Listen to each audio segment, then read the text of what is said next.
Good morning বন্ধুরা, সকাল সকাল গরম গরম চায়ের সঙ্গে তোমাদেরকে আমার চ্যানেলে স্বাগত জানাচ্ছি।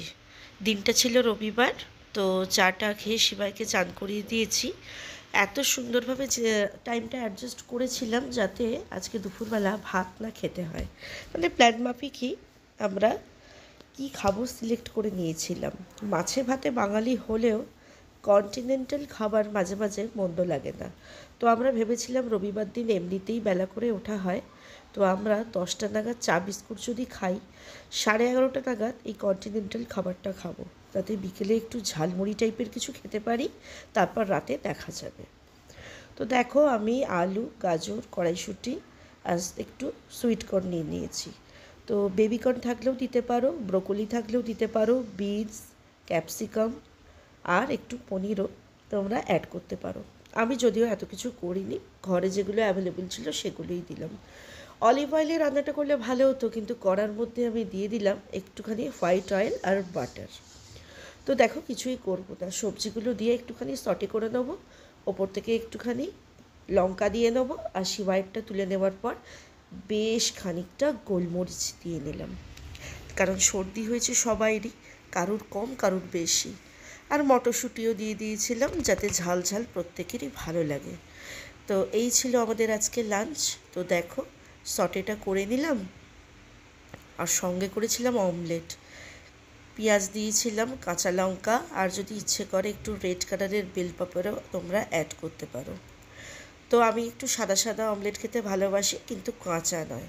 তো অমলেট করে নিলাম, আর সঙ্গে ব্রেড সেঁকে নেওয়া হলো। তো 12টার মধ্যে সবাইয়ের খাবার কমপ্লিট করে নেওয়া হয়েছিল। তো ওই যে বললাম না, মাছে ভাতে বাঙালি, তো সকালবেলায় এই করে খেয়েছিলাম। তো রাত্রিবেলা ফ্রিজে চিংড়ি মাছ পড়েছিল, খেতে তো হবেই।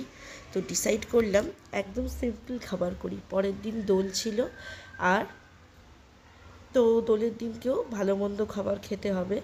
তো সেদিনকে কি বানিয়েছিলাম সেটা পরে তোমাদেরকে বলছি। তো চিংড়ি মাছের কালিয়া আর ভাত। মা বললো আমার প্রচণ্ড সর্দি, আমি কিন্তু চিংড়ি মাছটা খাবো না, আমি একটু আলু ভাতে করে নেবো জিরে লঙ্কা দিয়ে মেখে, তোরাও সামনের পাতে খাস। তার মধ্যে কাজের যে দিদি কাজ করে, সে বলল 2 দিন আসবো না। তো ওই দিদিকেও বাসনটা বের করতে হবে। তো তার আগে ভাবলাম আমি চিংড়ি মাছের কালিয়াটা করে নিই। এর জন্য কিছুই না, পেঁয়াজ, আদা, রসুন, টমেটো পিষে নিলাম, কড়ার মধ্যে সর্ষের তেল দিয়ে রুটিন মশলাগুলো দিয়ে কষতে থাকলাম। যতক্ষণ না তেল ছেড়ে আসছে ততক্ষণ দেখো হালকা হালকা জল দিলাম আর কষতে থাকলাম, যাতে কড়ার গায়ে লেগে না যায় মশলাটা। তো এরপর দেখো, যেই দেখলাম তেল অনেকটা রিলিজ হয়ে গেছে, চিংড়ি মাছগুলো ঢেলে দিলাম, অল্প একটু জল দিয়ে নিলাম, গরম গরম চিংড়ি মাছের কালিয়া রেডি হয়ে গেল। দেখো, ধোঁয়া ওঠা চিংড়ি মাছের কালিয়া কিন্তু রেডি হয়ে গেছে।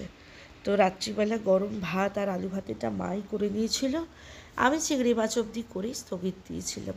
তো পতিদেবকে বললাম যে নর্মাল যে বাসনগুলো হবে সেগুলো তো মাজতেই হবে, তুমি লাঞ্চ আর ডিনারের জন্য খোপ খোপ প্লেটগুলো কিনে আনো। তো ওতেই দেখো খাবার কমপ্লিট করলাম, আর পরের দিনের জন্য একটুখানি ভিজিয়ে রাখলাম, ভিজিয়ে রেখেছিলাম। এটা দোলের দিনের ব্লগটা দেখাচ্ছি, কাবলে চানা, কারণ ছোলে ভটুরে বানাবো আর গুজিয়া খাবো না সেটা তো হতেই পারে না। চায়ের লিকার দিয়ে সেদ্ধ করে নিলাম কাবলে চানা, আর শর্ট ভিডিওটা চেক আউট করে নিও। কাবলে চানা আর ছোলে ভটুরে, ছোলে ভটুরেটা কেমন হয়েছে দেখার জন্য ভালো লেগে থাকলে একটা লাইক দিও, কমেন্টস করো। টাটা।